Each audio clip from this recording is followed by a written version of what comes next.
Plutarco, en su vida de Sila, en la impagable traducción de Ranz Romanillos, nos dice de él que era tanto mayor la confianza que ponía en su feliz suerte y en sus propias acciones, que con haber hecho morir a tantos y haber causado en la ciudad tanto trastorno y mudanza, abdicó la dictadura y dejó al pueblo árbitro y dueño de los comicios consulares.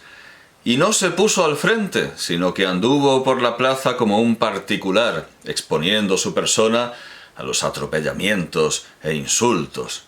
Desde luego, una buena razón que tenía para estar tan tranquilo era haber mandado asesinar a casi todos sus enemigos. En una contribución al libro colectivo de 2007 The Politics and Aesthetics of Refusal, la política y la estética del rechazo, titulada The Absence of Albanian Jokes About Socialism or Why Some Dictatorships Are Not Funny, la ausencia de chistes albaneses sobre el socialismo o por qué algunas dictaduras no son divertidas. ¿Cuáles lo son? La historiadora queer Shannon Woodcock recuerda cómo le llamó la atención ver en 2003 a Ramiz Alia tomándose tranquilamente un café en público. Ramiz Alia, el sucesor de Enver Hoxha. No solo nadie lo insultaba, sino que nadie se atrevía a hacer chistes con el hoxismo, a pesar de que fuera de Albania los hoxistas eran los leperos del marxismo-leninismo. Woodcock compara a los rumanos, tan dados a hacer chistes sobre el comunismo y que al final balearon a su líder, con los taciturnos y dóciles albaneses, llevándolos a un escenario común: las colas de racionamiento. Los rumanos sabían que la Securitate no podía estar en todas las colas, y contaban chistes como el del hombre que, exasperado mientras hace deja una botella para señalar su lugar y decide ir a matar a Ceausescu. Cuando vuelve, le preguntan: ¿qué? ¿Lo has matado? Y el hombre responde: no, la cola para hacerlo era demasiado larga, pero he dejado también allí una botella. En cambio, los albaneses sabían o llegaron a creer que todos los de la cola eran agentes del gobierno. Incluso los disidentes como Fatos Luboña creían que cuando se reunían Bush y Gorbachev era solo para conspirar contra Albania, como si les importara algo. Hacer chistes contra el gobierno estaba contemplado en el artículo 55 del Código Penal, contra la agitprop fascista, antidemocrática, religiosa y belicista. La pena mínima eran 25 años de cárcel y la máxima, la muerte, con lo que se asimilaba este código a las medidas legales de los jacobinos y los nazis, que también podían mandar a la guillotina, ambos, los jacobinos y los nazis, a los que, según ellos, se pasaban de graciosos. A veces podía haber algo de indulgencia.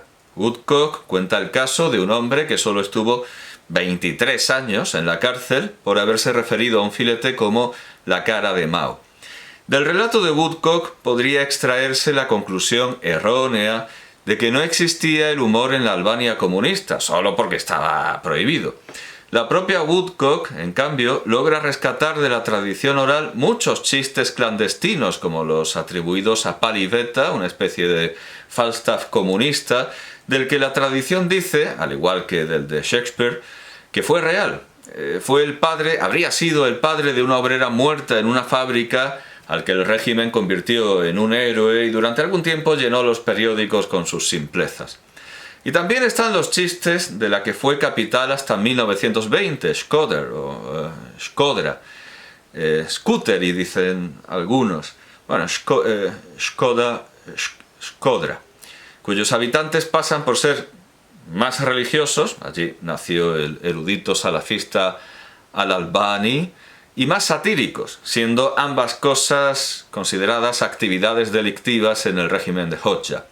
Aún así, los chistes que se atribuyen a Shkodra siguen la fórmula del comunista quijotesco que cree de buena fe lo que le dicen sus líderes, como en Comrade Dad de John Kilby de 1986.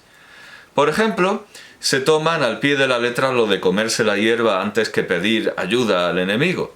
Cuando el alcalde de Shkodra, Jamal Dimlia,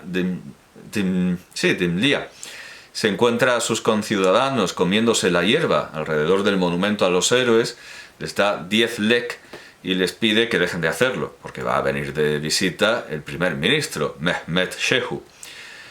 Cuando llega Shehu, los encuentra otra vez comiéndose la hierba, les da 500 lek y les pide que dejen de hacerlo, porque va a venir de visita el camarada Enver Hoxha.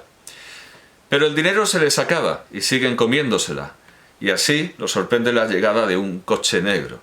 El camarada Enver Hoxha se baja del coche, se echa las manos a la cabeza y dice: «¿Pero qué estáis haciendo? No os la comáis toda, que viene un invierno muy duro». El final del chiste alude a las clásicas promesas de hambre que hacía Hoxha, que eran las únicas que podía hacer, y que el líder laborista Jeremy Corbyn reprodujo en 2015 diciendo a su partido que este año será más duro que el anterior, logrando con ello que la prensa albanesa lo tratase como a un subnormal. Pero además del humor clandestino, todo régimen dictatorial tiene un humor oficial, aunque sea tan estomagante como el humor antisemita que Bob Fosse sabe reflejar tan acertadamente en Cabaret de 1972 durante el número If You Could See Her. Rudolf Herzog estudió el humor del Tercer Reich en su libro y película documental de 2006 Heil Hitler, das Schwein ist tot. Y el futuro aguarda al historiador que se ocupe del humor durante los Jemeres Rojos y los talibanes, aunque seguramente no en el cine, porque lo prohibieron, a diferencia de ISIS, que ve bien el estilo tiktokero con autotune. Por cierto, el documental y el libro de Herzog quiere decir Heil Hitler, el cerdo ha muerto, Heil Hitler, das Schwein ist tot.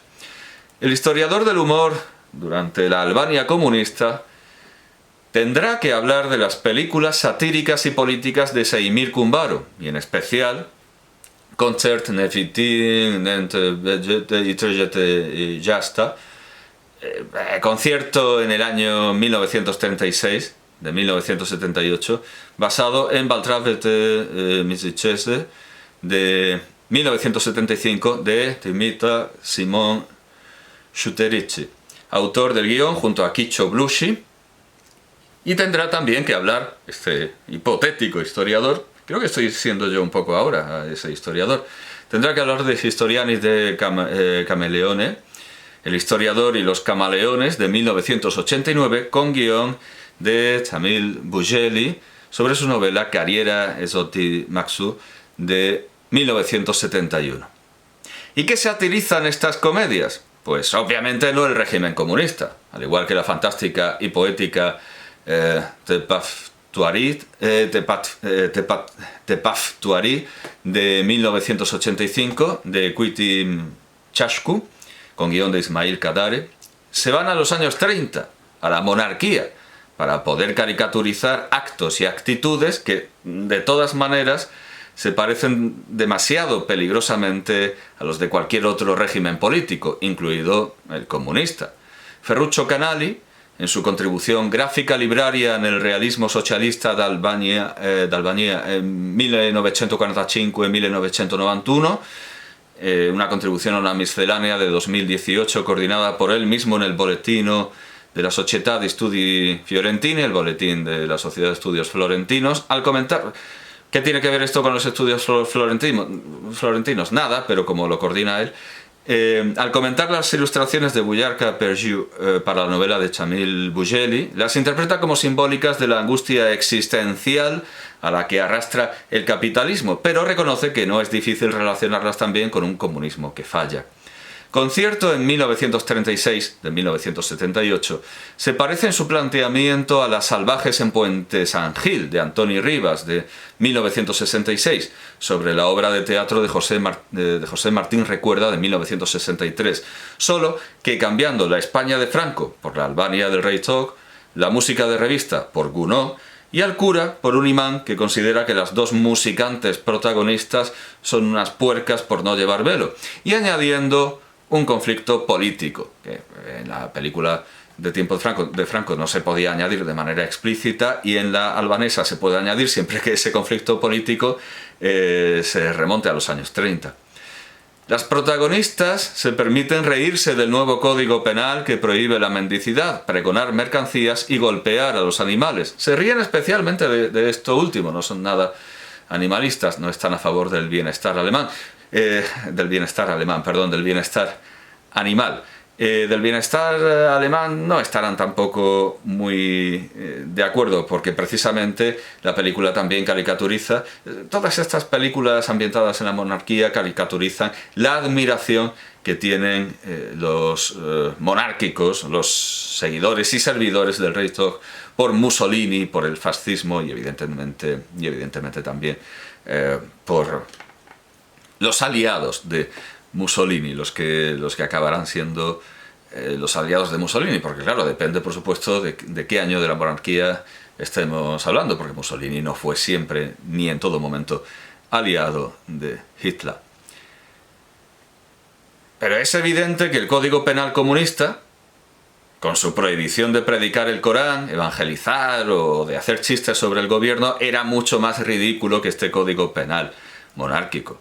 El humor tolerado por el régimen comunista albanés, este humor tolerado de Semir Kumbaro, llega a su máxima expresión después de la muerte de Enver Hoxha en 1985, con El historiador y los camaleones, como hemos dicho, de 1989, que presenta la preparación de un pueblo al estilo de Bienvenido Mr. Marshall de García Berlanga de 1953 para recibir a un historiador que tendrá una estancia parecida a la también berlanguiana La escopeta nacional de 1978. Este cruce de sátiras logran una película farsesca, grotesca y hasta fallera. El personaje del historiador extranjero, cuyo tema musical en la banda sonora de Alexander Lalo es una variación sobre Molly Malone y que hunde sus raíces en los orígenes del cine satírico comunista, Neobichanie, Priključenja mistera Vesta, Vestranie Bolshevików, Bolshevikov, de Lev Kuleshov, de 1924, las aventuras de Mr. West, pero claro, en ruso es Vest, de Mr. West, entre los bolcheviques, de 1924, o sea, como digo, esto son los absolutos orígenes y comienzos de la sátira comunista cinematográfica. Esta especie de Mr. West renovado viene con el encargo de bucear en legajos para encontrarle a la Casa Real albanesa algunos ancestros más nobles que los pastores de cabras de los que se reía Toulouse-Lautrec en Moulin Rouge de John Huston de 1952. Si yo fuera un censor comunista, habría obligado a cambiar el guión para que un historiador contemporáneo encontrara los papeles del historiador del título y mostrara la diferencia entre la desastrosa Albania de la monarquía que se intenta ocultar al extranjero con la del presente comunista, en el que se han solucionado todos los problemas, las vacas llevan calcetines y todo el mundo va vestido de papel de plata, porque como dijo Lincoln Stephens de la Unión Soviética, he visto el futuro y funciona. Seguramente los censores pensaron en esto, y también los censores franquistas, que podrían haber concluido Bienvenido Mr. Marshall haciendo notar que los americanos no nos hacen ninguna falta porque Franco provee con su sagacidad política y su clarividencia de centinela de Occidente. Pero pensarían también que sale mucho más rentable atribuirlo todo a la historia inmediata, es decir, a una dolorosa posguerra, en el caso de España, o a la guerra permanente contra imperialistas y revisionistas, en el caso de Albania, a la que nunca se le acabaron las excusas.